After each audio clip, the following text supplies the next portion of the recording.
Hi, Chris Johnson here. I want to talk about e-planning. E-planning because the New South Wales budget that came out recently allocated $22 million, added to another $8.5 million or so, 30 million total on e-planning. That is to turn our planning system into something that is easily accessible, is electronic, that people can get into, that communities can understand just what the future of cities might be looking like. So to help a bit of discussion on this process, I want to present two projects, two presentations that are actually about this issue.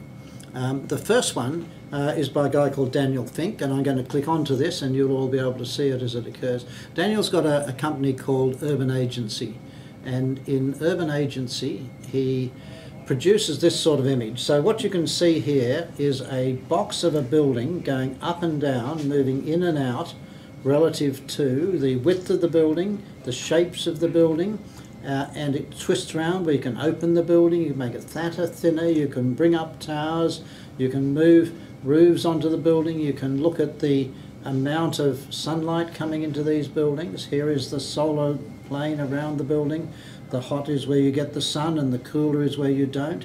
You can then move up and down in other ways to look at overshadowing and how that impacts on other sites. This can then be translated to broader sites where you can see different buildings. You have lower buildings with smaller space between, again looking at the overshadowing, the heights. Put up a taller tower, where does that interact on the edge of the streets?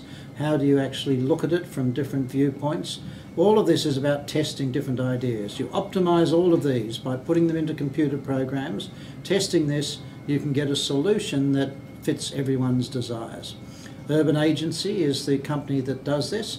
Their website is www.urban-agency.com.au, and I think it's something that people should actually have a look at and get to understand the ways we can manipulate space. But the other one that I wanted to talk about is one that Richard Francis Jones has produced. Richard is an architect with FJMT, Francis Jones Moorhen Thorpe. They've done something related to our Sydney 2050. And you can see in this visual image, this is the city of Sydney.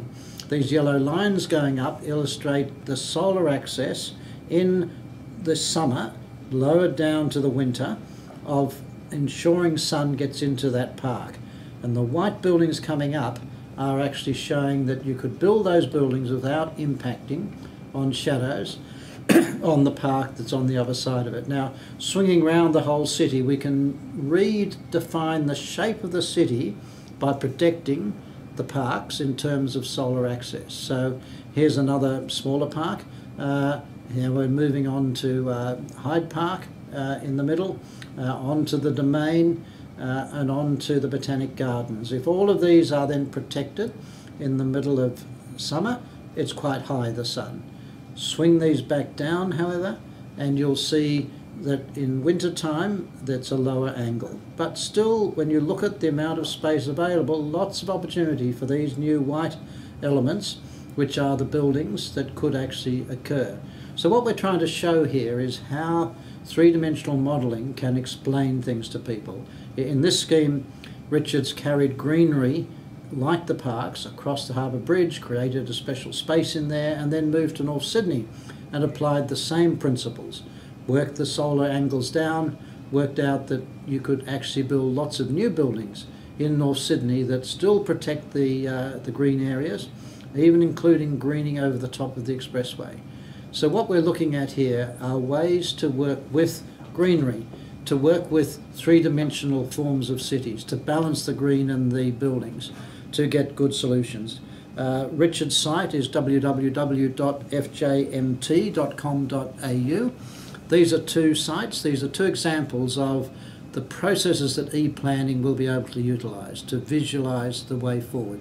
What we want to do down the track is get a lot more of this and show communities and people just how we can interact to get better built environments.